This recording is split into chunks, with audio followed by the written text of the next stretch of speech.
Amén. Santos, himno número 295.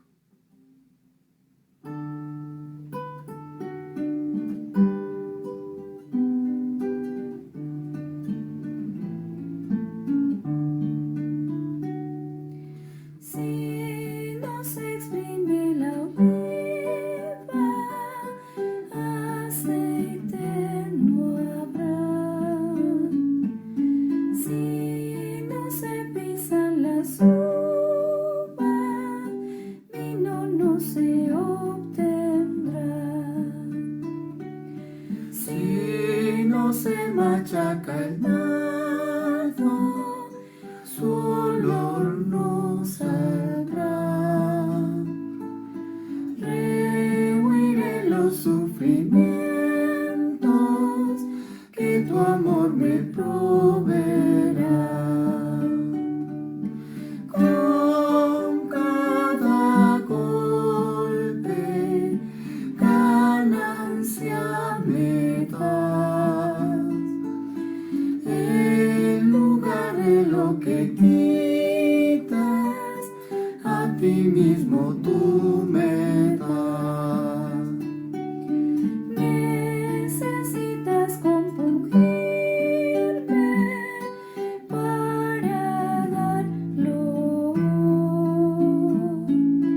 Para eso es necesario el cruel trato de tu amor. Privación, Señor, no temo, veo tu corazón. Plenamente yo me rindo para conocer tu amor. Con cada golpe ganancia me das, en lugar de lo que quitas, a ti mismo tú me das. Señor, siento hoy vergüenza, mi ego protegí, aunque tú me has podado, tu tratar yo resistí. Tu deseo se ha cumplido,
Señor, te amamos. Gloria al Señor. Estamos aquí en esta tarde esperando entrar en la dimensión de tu revelación y de tu palabra. Llévanos adelante. Llévanos adelante con tu deseo, con tu propósito. Señor, mira este tema. Mira este título de este mensaje. Aceptar la disciplina del Espíritu. Introdúcenos, Señor, dentro de tu corazón con este tema. Sácanos de la doctrina y éntranos en como tú lo ves en tu corazón. Gracias, Señor. Gloria al Señor, santos. Estamos en la experiencia número 12. Y mirando el cuadro completo de todas las pasadas experiencias que hemos estado, si somos cuidadosos, notaremos que hay un proceso en cada una de ellas, hasta llegar a la 19. Pero es muy curioso, cuando yo vi el título, tratando con nuestra constitución natural, que fue la 11, y luego vi el título, la aceptación de la disciplina del Espíritu Santo, profundamente me dije, bueno, pues como que un cambio, como un giro de tema, porque todos los anteriores, desde la regeneración, todos los pasos, y luego entró en la carne, todo lo que hemos estado estudiando, y de momento entramos con la aceptación de la disciplina del Espíritu. Pues pensé que había habido un cambio, pero luego de reflexionar profundamente me di cuenta que no, que el tratar con nuestra naturaleza, con nuestra constitución natural, se da mediante la disciplina del Espíritu. Es decir, que tenemos una situación con nuestra constitución natural, vimos lo que es la constitución natural, vimos cómo se expresa la constitución natural, de dónde sale la constitución natural, su formación, pero esa constitución natural necesita seguir tratada, y aunque en este mensaje no se menciona el nombre de la constitución natural, está presente todo el tiempo, porque Dios está buscando romper la constitución natural. Y este número romano 1 es el significado de la disciplina del Espíritu Santo, y de hecho no voy a seguir todos los temas de este capítulo porque no acabaríamos esta noche. Son muchos y demasiados detallados. Así que lo que siempre hacemos es extraer la carga general y agregar algunas experiencias de vida, y luego ustedes pueden, si gustan, entrar en detalle en el estudio, pero no hay manera que podamos cubrir todo exhaustivamente. Estaremos hablando mucho tiempo, pero sí podemos extraer y sí podemos aplicar y poder entonces nosotros digerir esta palabra de tal manera que pueda hacerse vida y pueda hacerse de utilidad para nosotros. Y cuando miramos este asunto de la disciplina, es bueno darle un pequeño reenfoque a este asunto. Ya conocemos bastante lo que dice Hebreos 12. No voy a citar todos los versículos que hay ahí, pero escogí Efesios 12:5, que dice, y habéis olvidado por completo la exhortación que como a hijos se os dirige, diciendo, hijo mío, no menosprecies la disciplina del Señor, ni desmayes cuando eres reprendido por él. Fíjense que aquí hay dos palabras: reprensión y disciplina. Y hay una tercera palabra implícita, que es corrección. Está la corrección, está la disciplina y está la reprensión. Dentro de la línea de la disciplina y la reprensión, nos suena en cierta medida un aspecto negativo. El aspecto de la corrección nos suena un aspecto más positivo, pero las tres se entrelazan y necesitamos verla balanceadamente sin prejuicios. El 7 dice, es para vuestra disciplina que soportáis. Dios os trata como a hijos, porque ¿qué hijo es aquel a quien el padre no disciplina? Entonces, cuando estamos hablando aquí de la disciplina, necesitamos en cierta medida limpiarnos un poquito del concepto de que estamos siendo castigados y Dios nos va a castigar. Yo recuerdo muchos detalles también en mi niñez, que mami me decía, mira, Dios te castiga, si haces eso, Dios te va a castigar. Y eso tenía impresión en mí, yo me asustaba, Dios me va a castigar. Bueno, en cierta medida lo dice aquí Hebreos también, donde dice que el padre disciplina al hijo. Ahora, ¿por qué el padre disciplina al hijo? ¿Por qué el padre disciplina al hijo? El padre disciplina al hijo porque el padre tiene una meta con el hijo. El padre tiene un propósito con el hijo. Y si el padre no, fíjense la definición que traje, disciplina, reprende y corrige al hijo, entonces la meta que el padre tiene con el hijo no se va a lograr. Muchas veces los padres son demasiado flexibles, son demasiado muy suaves, no quieren que su hijo se sienta mal, y eso produce que en muchas ocasiones ese hijo no aprende lo que es la disciplina, la corrección y la reprensión. No pasa por esa experiencia y las consecuencias de eso son muchas veces muy tristes, muy tristes. Entonces, ¿cuál es la urgencia de Dios con nosotros para hablar y tratar este tema de la disciplina? El primer punto es que Dios necesita que nos mantengamos en su realidad. Cuando en el tiempo de los antiguos, ¿verdad? De antes, que no había tractores, utilizaban los bueyes para arar. Así es que el que estaba dirigiendo el buey tenía que tener una varita. ¿Por qué? Porque el buey tenía que caminar, moverse exactamente por la zona que el agricultor necesitaba que se moviera.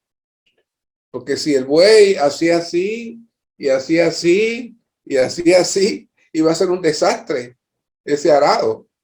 Así que tiene que haber una línea recta. Así que la vara del que estaba dirigiendo el buey lo iba corrigiendo y lo iba enseñando.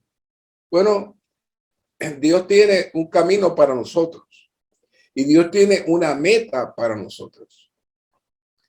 Y esa es la clave principal. Siempre que escuchamos la palabra disciplina, pues pensamos que es castigo, dolor, algo desagradable. Pero cuando la tornamos en corrección, eso nos lleva entonces a entender que la meta de Dios no es castigarnos, no es que nos duelan las cosas, es que sencillamente podamos ser corregidos y podamos ser llevados en la línea apropiada para llegar a la meta. El propósito de la disciplina no es la disciplina en sí mismo, sino la corrección. Que las cosas se hagan apropiadamente. Es corregir lo que está torcido para que entremos en el camino recto, como el caso del buey. Internamente, Dios tiene unos guías en nosotros. Ya estuvimos estudiando ese tema de la enseñanza de la unción. Y ese tema no tiene fin porque se trae en muchas maneras. Y en este caso, la enseñanza de la unción y la conciencia son los dos elementos iniciales que Dios utiliza para nuestra corrección. La enseñanza de la unción, si aprendemos a detectarla, a percibirla, a sentirla, va a ser el equivalente a la varita del que está trabajando con el buey, y entonces internamente sentimos el sentir de vida y nos enderezamos. O la conciencia se activa y también le manda un mensaje y nos enderezamos. Ahora, cuando la conciencia no funciona, cuando la unción no sabemos leerla o sencillamente no la ignoramos, entonces es que el Señor necesita aplicar circunstancias externas para que nosotros volvamos al punto correcto, que nosotros entremos al punto principal. ¿Y cuál es la meta? Bueno, Juan 1:14 dice, y la palabra se hizo carne y fijó tabernáculo entre nosotros y contemplamos su gloria, gloria como del unigénito del Padre. Y aquí vienen las dos palabras clave, llena de gracia y de realidad. Es decir, el verbo que se hizo carne vino lleno de gracia, y ya hablamos que la gracia es toda la operación de Dios para llevar adelante su economía. ¿Y cuál es el propósito de toda la operación de Dios para llevar adelante su economía? Que entremos en su realidad y que el reino sea establecido primeramente en la iglesia y luego en todo el universo. Esa es la meta. Y luego, y eso porque cada uno de nosotros vamos a expresar a Dios, el cual ya vive en nosotros. Y de hecho, el título de esta etapa 3 es Cristo en nosotros. Sigue siendo la base para eso. Así que, ¿por qué Dios necesita corregirnos? ¿Por qué Dios necesita ubicarnos? Bueno, porque necesita que no nos salgamos de la esfera donde Él nos necesita. Él preparó todo el camino para eso. Por eso Eclesiastés 3:11a dice, Él lo hizo todo hermoso en su propio tiempo. Y dice, también ha puesto eternidad en el corazón de ellos. Zacarías 12:1 dice, la carga de la palabra de Jehová con respecto a Israel. Así declara Jehová, que extiende los cielos, pone los cimientos de la tierra y forma el espíritu del hombre dentro de él. ¿Qué es eso? Esa es la atmósfera que Dios hizo en el hombre para que tuviera el potencial, la capacidad de poder entrar en el sitio donde Dios desea que esté. Sabemos que hay un caos en este universo. Y sabemos que Satanás, como hemos estado diciendo en el pasado, gobierna. Pero ahora el Señor tiene su atmósfera, tiene su reino en la iglesia y en todos aquellos que tienen un espíritu que ha sido regenerado. Y ahora Dios está prestando atención a esos que Dios necesita que salgan de toda distracción, que salgan de toda fantasía, que salgan de toda vanidad y entren a vivir plenamente, ¿dónde? En su atmósfera. Esa es la razón y la causa por la cual existe la disciplina y la corrección.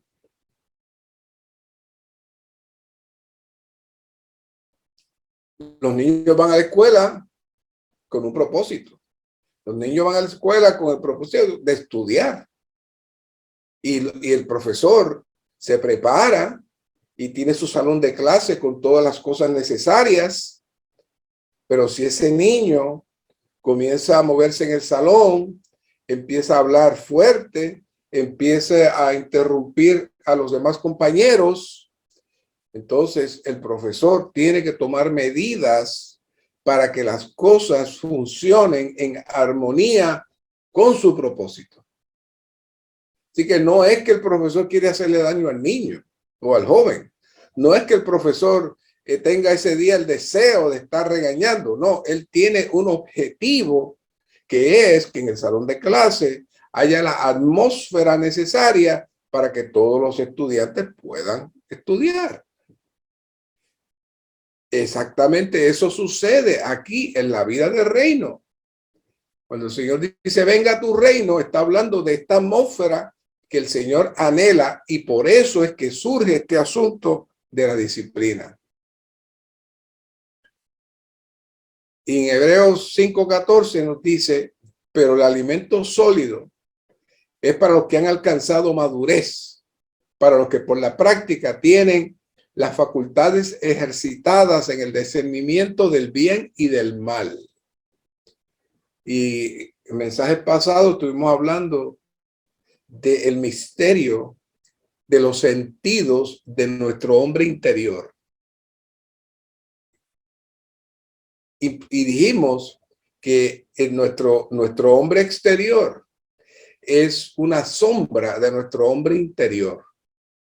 Y que nuestro hombre interior también tiene los mismos 5 sentidos que nuestro hombre exterior. Lo único que los sentidos espirituales, los sentidos del hombre interior, es para detectar la realidad de las cosas espirituales. La nota ahí dice, facultades significan sentidos, implica poderes de percepción que no solo dependen de nuestra capacidad mental, sino también de nuestra comprensión espiritual. Quiere decir que nosotros estamos estructurados, hechos, después de la regeneración, para vivir en armonía con la dimensión de Dios. Cuando nos salimos de esa dimensión, Dios tiene que hacer algo. Entonces, cuando aquí habla de los sentidos ejercitados, se refiere al desarrollo de nuestro hombre espiritual, el cual debe crecer, debe madurar y debe procurarse que esos sentidos espirituales de este hombre interior se desarrollen de tal grado que este hombre interior pueda percibir la voz de Dios, el hablar de Dios, el sentir de Dios y el deseo de Dios. Entonces, cuando mantenemos la armonía entre nuestro vivir y la unción y los sentidos espirituales, todo está en paz. Pero cuando nuestro vivir está fuera de la unción y está fuera del deseo y la voluntad de Dios, entonces Dios tiene que elaborar de diferentes maneras para rescatarnos de nuestra manera vana de vivir y entrar en Cristo como nuestra realidad. Ese es el proceso que nos lleva a la operación externa de Dios para entrarnos dentro de su carga. Ese es el propósito de la disciplina. No es porque Dios lo castiga, porque si usted se porta mal lo castiga. Ese no es el punto. Dios tiene un objetivo y necesita de nosotros, porque Él depende de nosotros para cumplir su objetivo. Entonces, podemos concluir que la disciplina es el desarrollo de la corrección que se inicia en nuestro interior mediante la conciencia y la enseñanza de la unción, y que se mueve hacia el exterior cuando nosotros no nos movemos en armonía con Dios para presionarnos a entrar en el deseo y la voluntad de Dios. Ese es el cuadro de la disciplina. Ahora, este proceso de la disciplina se divide en 3 aspectos: el castigo, la educación y el quebrantamiento. Claro, de estos 3, la clave principal aquí es el quebrantamiento. En el caso del castigo, sencillamente estamos hablando de que Dios tiene en su economía la manera de corregir la rebelión. Y en la Biblia está llena de testimonios. Está llena de testimonios este asunto de corregir. Y este castigo se puede dividir en dos clases. Uno es tratar con la rebelión y es sencillamente Dios castiga. Vemos a Coré, vemos a Ananías y Zafira, vemos a Saúl, vemos muchos.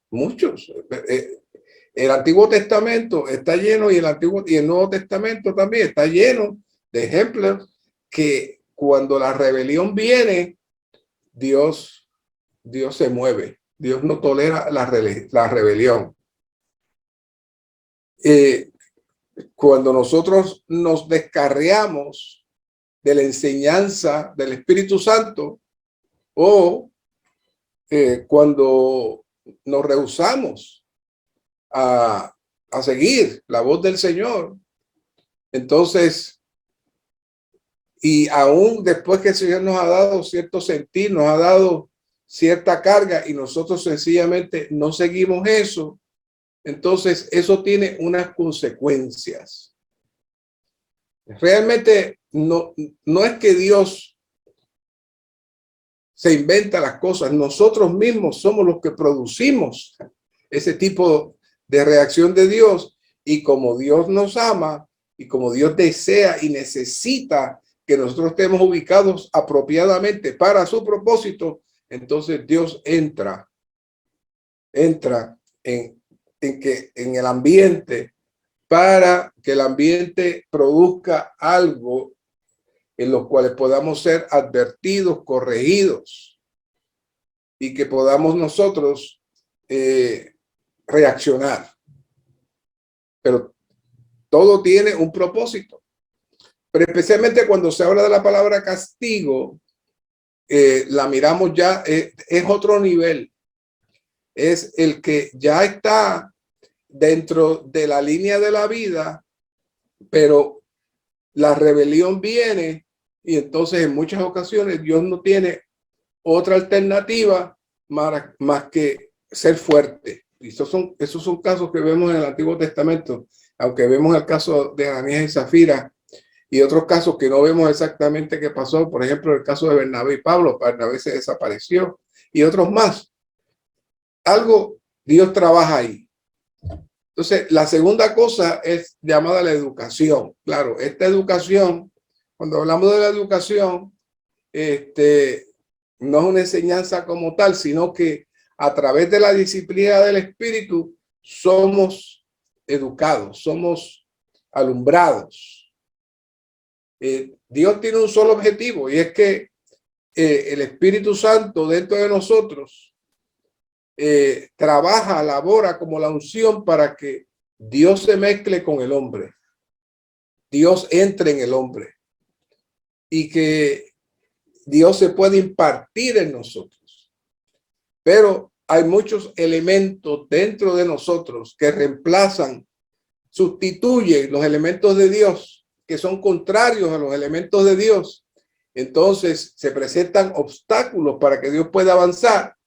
Y eso, en consecuencia, Dios tiene que producir nuevamente ciertas circunstancias que abran el camino. Pero aparte de la disciplina, Dios provee también la manera de que usted sea alumbrado, que usted pueda ver, pueda ser educado apropiadamente y pueda entonces darse cuenta de su situación, de su condición y pueda tornarse al Señor.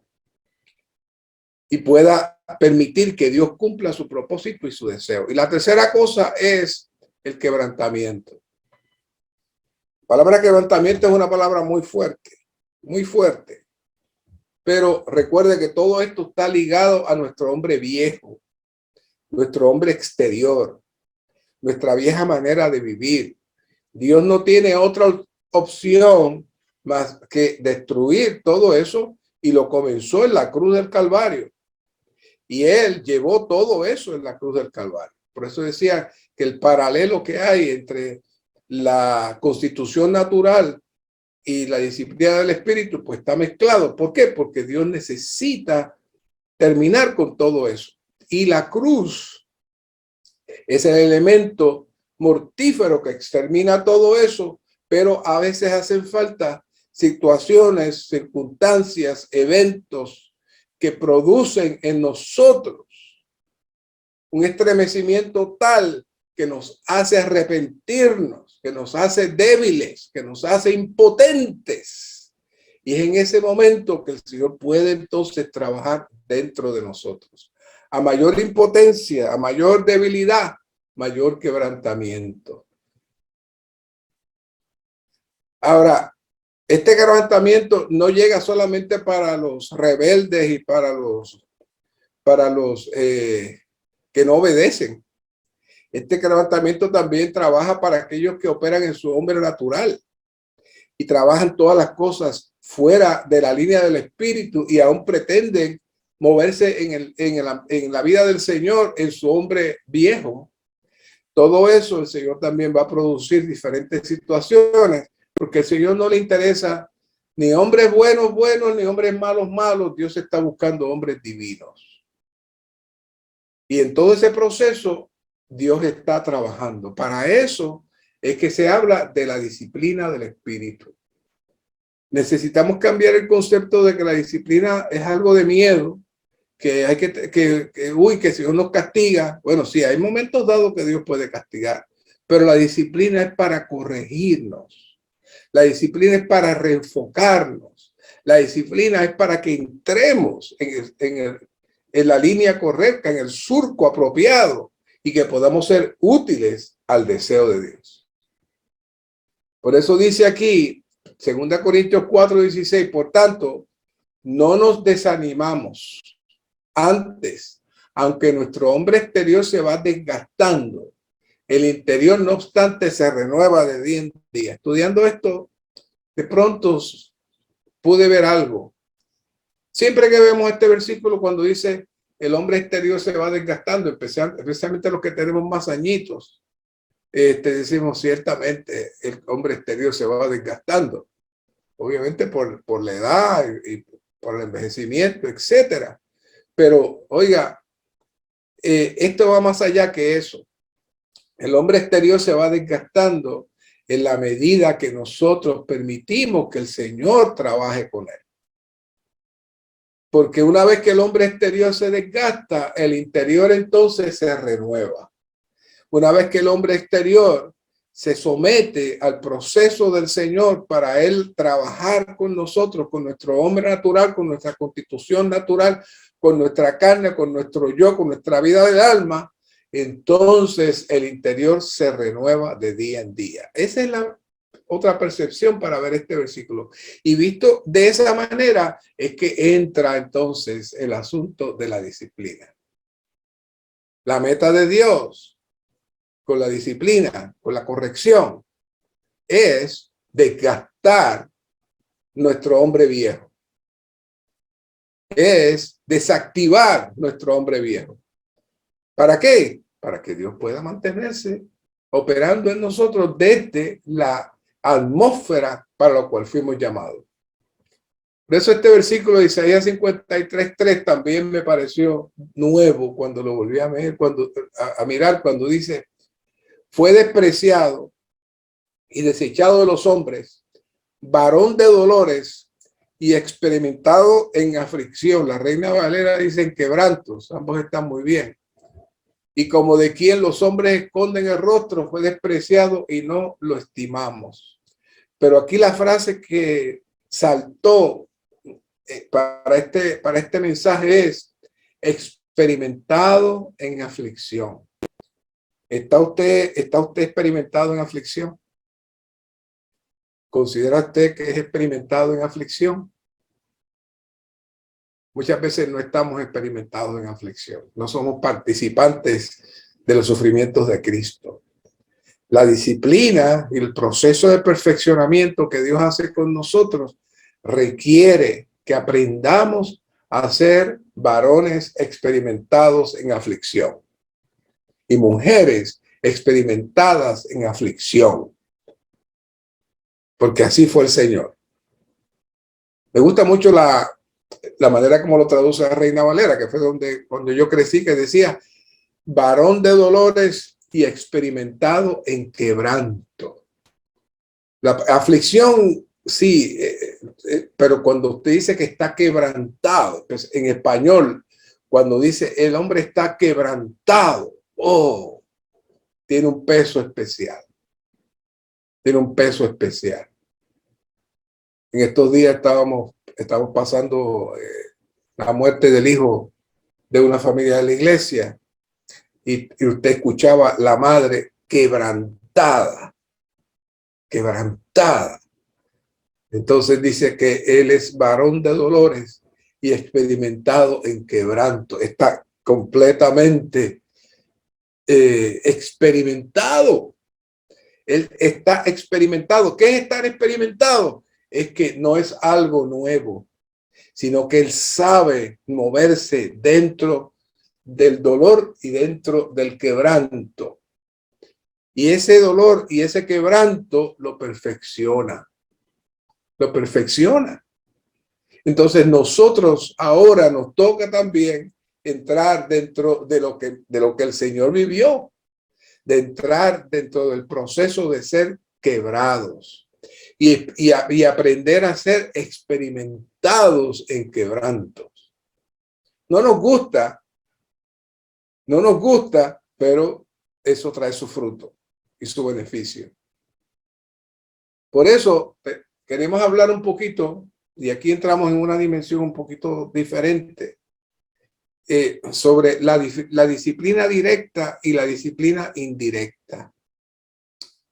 Hay que ser muy cuidadoso con este asunto de la disciplina, y aún cuando decimos o pudiéramos decir que tal persona está bajo el juicio de Dios, porque lo que le pasó a la persona es un castigo de Dios, mejor no se meta en eso.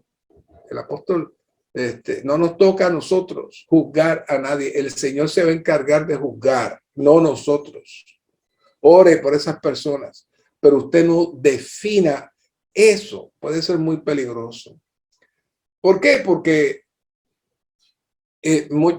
la disciplina indirecta y la disciplina directa van a tener siempre un beneficio, pero tienen diferentes orígenes. Por ejemplo, en el caso de David, en 2 Samuel 2:15, ustedes se acuerdan que pues, David cometió una falta grave, mató al esposo de una señora que la deseó, luego quedó embarazada y entonces el niño nació gravemente enfermo, eso lo dice ahí en 2 Samuel 2:15, y eventualmente el niño muere. Ese proceso es un juicio que Dios, el profeta Natán, le dijo claramente a David que se iba a hacer el juicio de Dios para él. ¿Por qué? Por el pecado, la transgresión que había hecho a Dios. Y, wow, en esos casos, la Biblia lo dice ahí, pero no siempre nosotros podemos juzgar que cuando algo así ocurre es porque ocurrió un pecado. Hay que ser bien cuidadoso. Ahora, hay disciplina directa. Hay disciplina directa. Como les mencioné, el caso de Coré, disciplina directa. El caso de Ananías y Zafira, disciplina directa. Inclusive, en esta disciplina que no es tan grave, claro está, pero fue una disciplina, en 2 Corintios 12:7, y mira lo que dice Pablo aquí. Y para que la excelente grandeza de las revelaciones no me exaltase desmedidamente. ¿Qué está diciendo Pablo ahí? Bueno, el Señor le apretó un poquito las tuercas a Pablo, porque Pablo empezó a recibir y a recibir y a recibir y a recibir, y el Señor le quiso demostrar a Pablo que las revelaciones tan espectaculares que él había recibido no eran porque era algo especial, que era sencillamente un vaso y un transmisor de Dios. Y para que él se diera cuenta de eso, dice, me fue dado un aguijón en mi carne, un mensajero de Satanás, oiga, para que me golpee, oiga, a fin de que no me enaltezca sobremanera. Pablo lo está diciendo. Él lo está diciendo. Dios lo entró en un proceso de disciplina a Pablo, porque conoció su corazón y le quiso dar una experiencia. Oiga, pero Pablo no se quedó tranquilo. Pablo no aceptó la disciplina al momento. Dice, respecto a lo cual 3 veces he rogado al Señor que este aguijón me sea quitado. Pablo no lo aceptó. En esa ocasión Pablo no lo aceptó, empezó a orar. Se presume, ¿verdad? No podemos traer detalladamente porque no había nadie allí, pero por ciertas inferencias de las escrituras, se presume que Pablo sufría una conjuntivitis muy grave, una infección en los ojos muy grave. En nuestro tiempo eso se cura pues con antibióticos, pero en aquel tiempo era muy difícil. Así que una persona quedaba ciega fácilmente después de una infección como esa en los ojos. Así que para un hombre como Pablo, estudioso,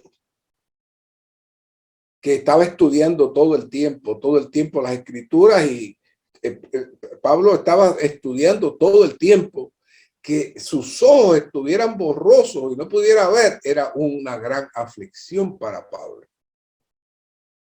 Y entonces, ¿qué le dice el Señor? Esto ya lo hemos visto muchas veces, pero véalo esta ocasión.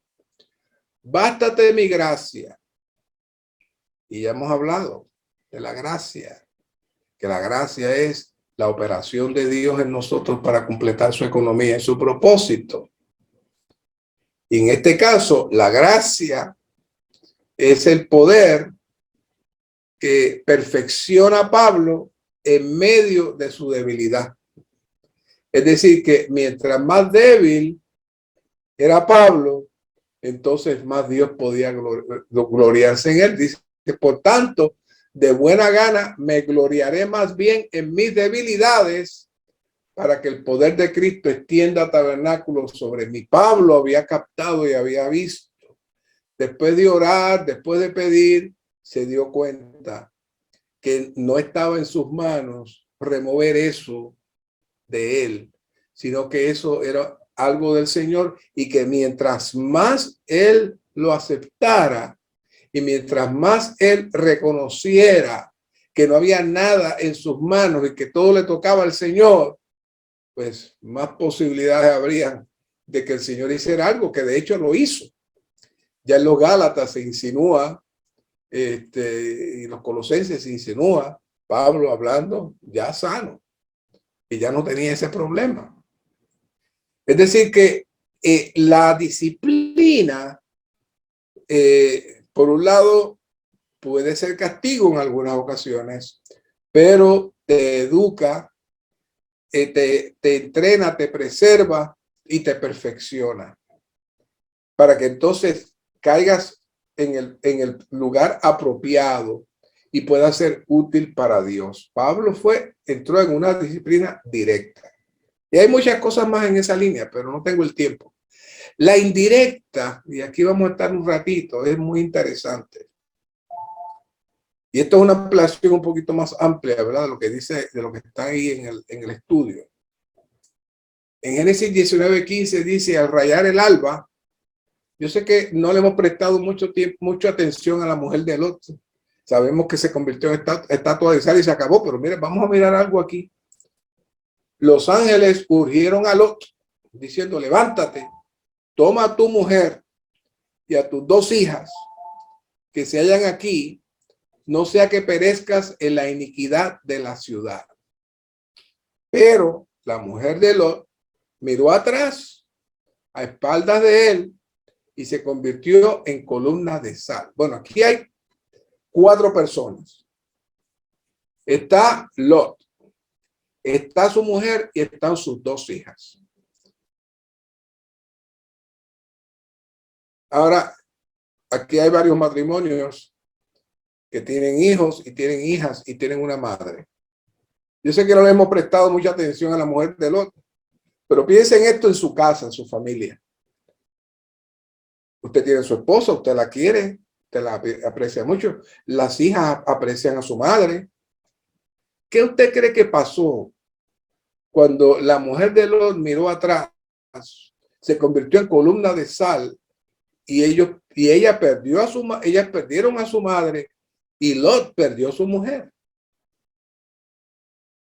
No fue culpa de ellos, pero sin embargo, el efecto de lo que la mujer de Lot hizo produjo un trato en ellos.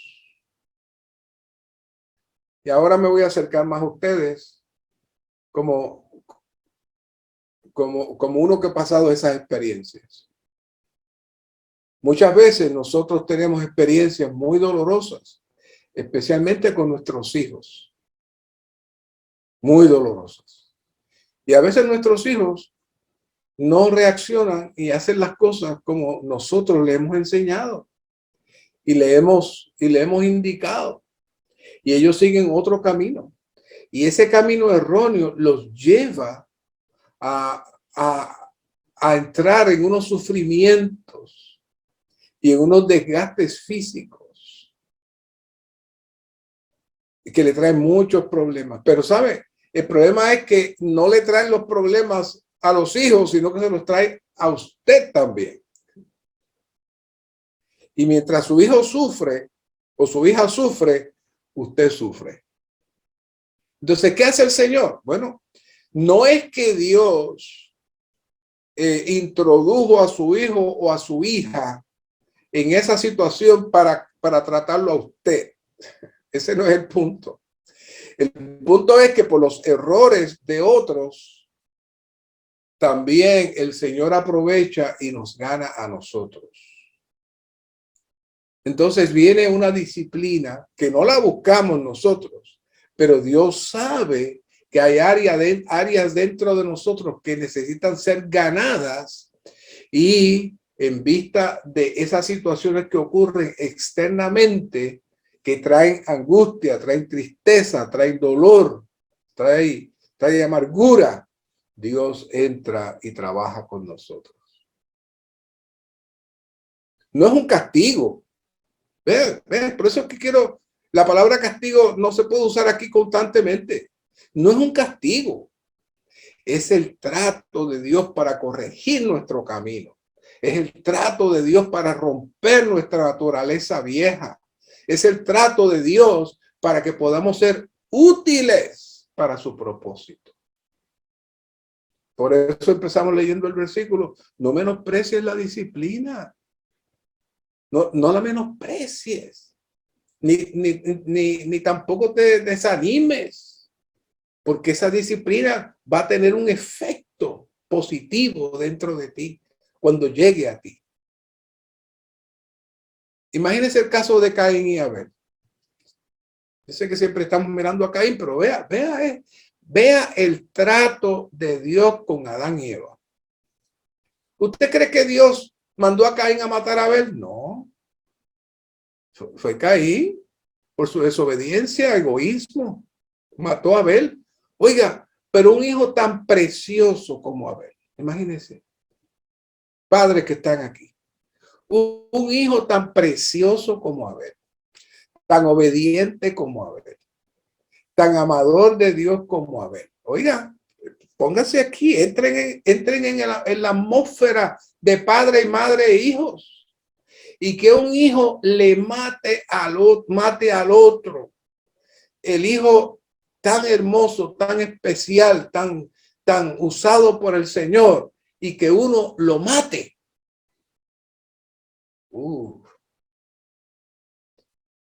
Eso fue un trato de romper a Adán y a Eva.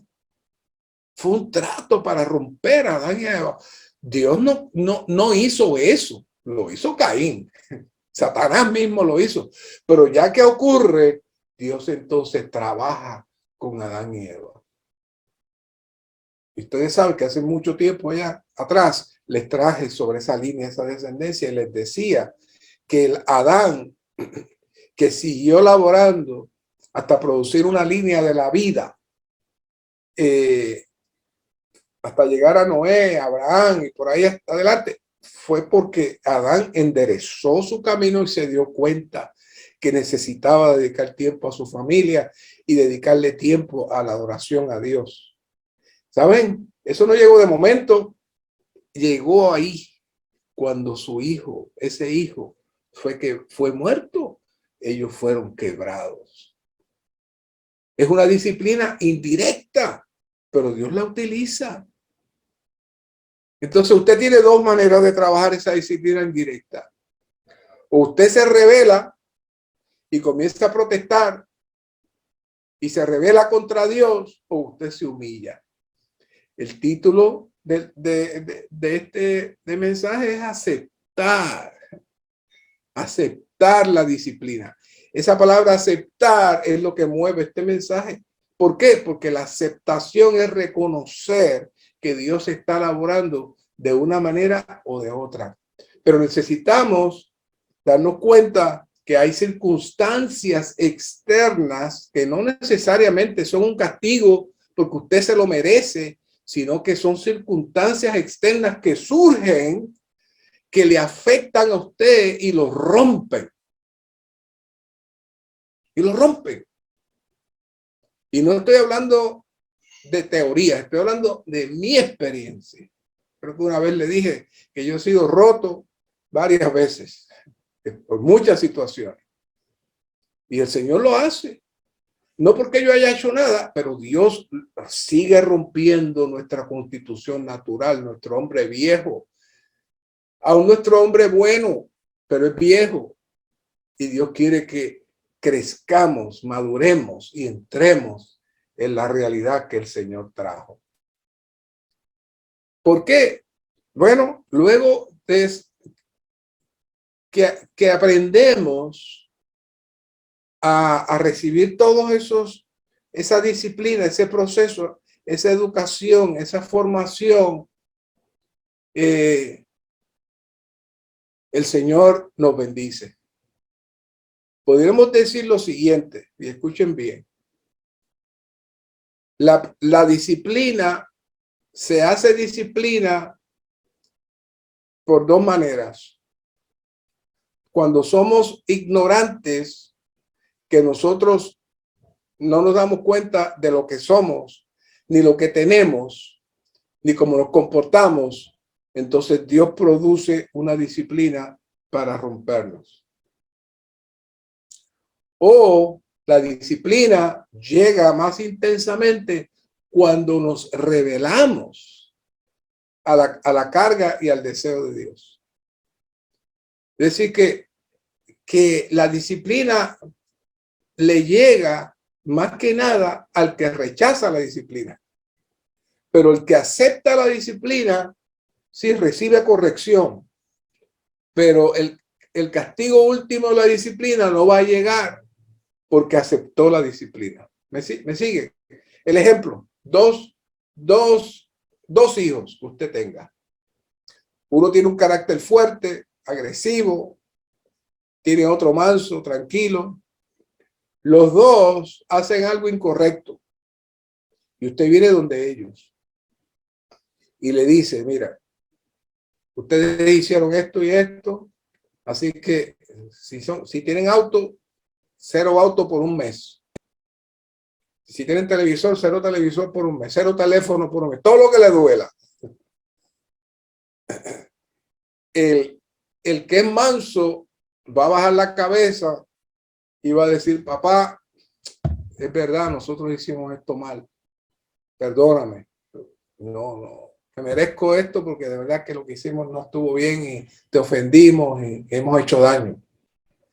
El otro peleó con el papá, le gritó al papá, ofendió al papá, agarró una botella, la tiró al piso, se fue enojado.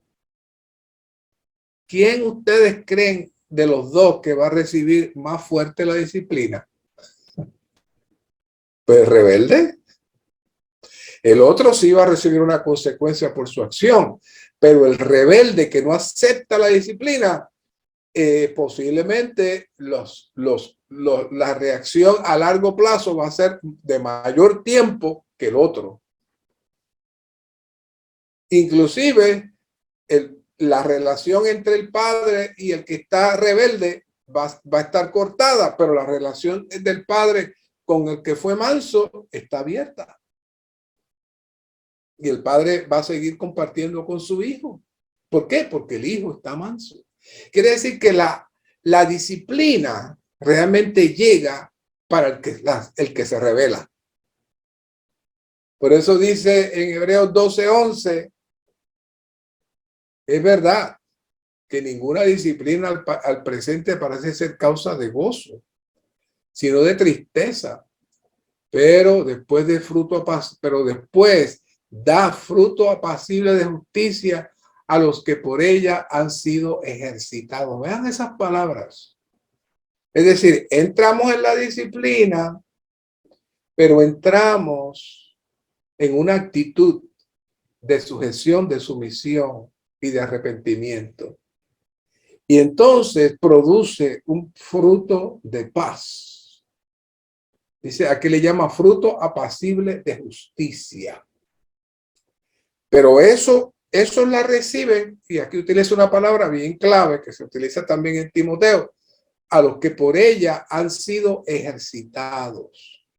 ¿Se acuerda que le cité Isaías 53 cuando el Señor decía, cuando el profeta decía, profetizando el Señor, varón de dolores, experimentado en quebranto? ¿Qué era eso? Uno que aprendió a ejercitarse en medio del sufrimiento, uno que aprendió a ejercitarse en medio del quebranto, pero estuvo siempre disfrutando y alabando y sujeto al Padre. Ese es el ejercicio, aprender a mantenernos sujetos al Padre, sumisos al Padre. Y eso es un ejercicio. ¿Por qué? Porque nuestro hombre viejo se revela, nuestro viejo hombre resiste la disciplina, nuestro viejo hombre no quiere la disciplina y siempre considerará que fue una injusticia. Pero por otro lado, aquel que es manso, entonces va a tener un fruto apacible de justicia. Así que esa es la clave, esa es la clave. Ahora vemos al otro Pablo, aquel Pablo que oró 3 veces, que trató de convencer a Dios que le quitara el aguijón y Dios le dijo que no, que confía en el proceso que yo tengo aquí contigo con la gracia, así que cálmate. Pero ahora vemos que las aflicciones para Pablo no se le acabaron. Vean aquí, y esta la conocemos muy bien. Hechos 16-19, pero viendo a sus amos que había salido la esperanza de su ganancia, está refiriendo a una muchacha que era pitonisa y adivinaba, tenía demonios de adivinación. Eso de que son adivinos es mentira, son demonios que juegan y hacen trucos y se inventan cosas y la gente les cree. Entonces ellos la reprendieron y la liberaron. Entonces ellos se enfurecieron y se llevaron entonces a Pablo y a Silas. Y dice, y los arrastraron. No que los llevaron, no, los arrastraron a la plaza pública. Imagínense eso. Arrastrados. Me lo imagino, los agarrarían por la ropa y se los llevarían arrastrados a la plaza pública ante las autoridades. Y entonces, hacia la medianoche, orando Pablo y Silas, protestaban, quejaban, no, cantaban himnos de alabanza a Dios y los presos oían. ¿Acaso eso no era un proceso fuerte? Hace poco estuve hablando con una persona que estaba en la cárcel por teléfono y me decía, esto es bien terrible estar aquí. Yo quiero irme de aquí. No estaba acostumbrado y cierta circunstancia cayó allí. Y eso es aquí y en Estados Unidos. Imagínense allí, en ese lugar.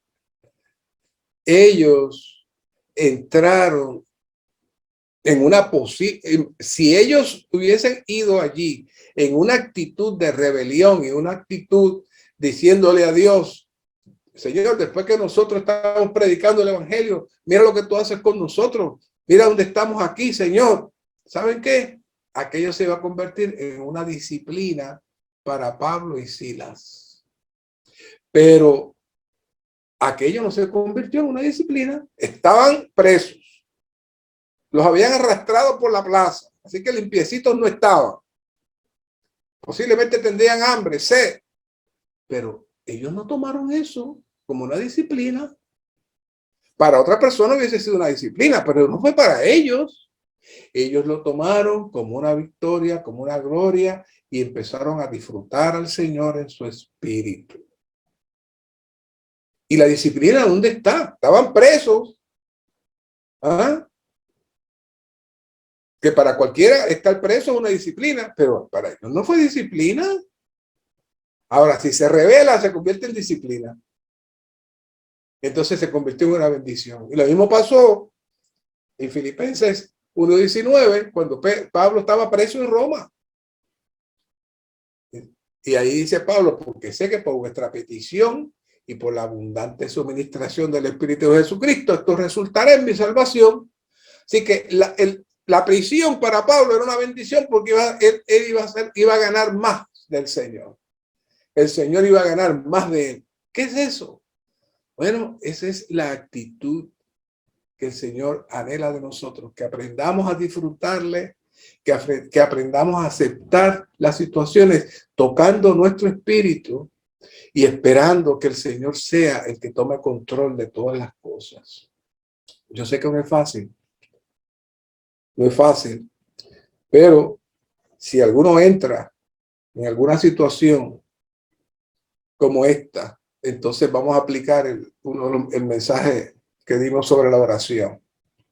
Entonces en ese momento usted tiene que entrar a tocar al Señor en su espíritu, de tal manera que la unción lo toque, lo cubra, y usted pueda recibir el fluir del Señor, que era la abundante suministración que Pablo habla ahí.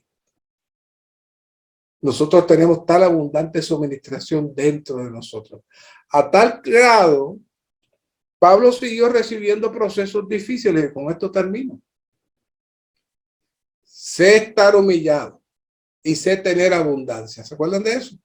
En todas las cosas y en todo he aprendido el secreto. ¿Cuál es el secreto? Así estar saciado como a tener hambre, así a tener abundancia como a padecer necesidad. ¿Usted cree que cuando Pablo tenía hambre pensaba que estaba en disciplina? ¿Usted cree que cuando Pablo tenía necesidad pensaba que era una disciplina? No. No. Para otras personas sí. ¿Por qué? Porque uno no quiere eso y se resiste, eso se convierte en disciplina. Pero para Pablo entró, dice, en el secreto. ¿Cuál es el secreto? Oh, el secreto es el Cristo que estaba en él. El fluir del Señor en él, que lo suplía, lo llenaba, lo satisfacía en medio de cada situación. Así que, queridos santos, no quise traerle el tema de la disciplina desde la perspectiva del castigo únicamente, del juicio y aquello y lo otro. No, no, no. La mejor manera de hablar de este tema de la disciplina es hablar desde la perspectiva de nuestra obediencia y sujeción al Señor, no importa la situación y la circunstancia. Y el Señor se encargará. Si el Señor desea, como pasó con Pablo cuando tenía el problema, ok, te lo voy a dejar más tiempo. Aprende a ejercitarse, aprende a ejercitarte en mi espíritu. Esa es la gracia, el fluir del espíritu. Apréndete a ejercitarte en mi espíritu en medio de esta situación. ¿Por qué? Porque la meta es esa, romper nuestro hombre natural, entrarnos en la atmósfera de la realidad y entonces que nuestro viejo hombre, nuestra constitución natural sea quebrada y que el Señor sea el victorioso. Se nos lleve adelante en nuestra vida cristiana. Esto es un tema que todos, no importa la edad, lo seguiremos experimentando, pero la clave es mantener el rico suministro, el disfrute de Cristo en nosotros, en medio de cada situación, comprendiendo que el Señor tiene el control de cada cosa. Y mientras más nos rebelemos, mientras más protestemos, mientras más rechacemos, más peligrosa se torna la cosa. Y volvemos ahora otra vez al primer versículo y con esto terminamos. Hijo mío, no menosprecies la disciplina del Señor, ni desmayes cuando eres reprendido por Él. Y le agrego a ese versículo, porque si te tornas al Señor, entonces esa disciplina se convierte en el disfrute del Señor para la vida nuestra. Gracias, Señor, por esta palabra. Haz una palabra viva. Capacítanos, que podamos estar ejercitados en medio de cada situación, de cada experiencia que tendremos que enfrentar en nuestra vida diaria, en todos los días de nuestra vida.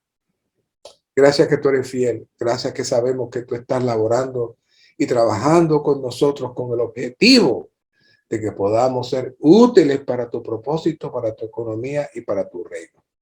Gracias, Señor.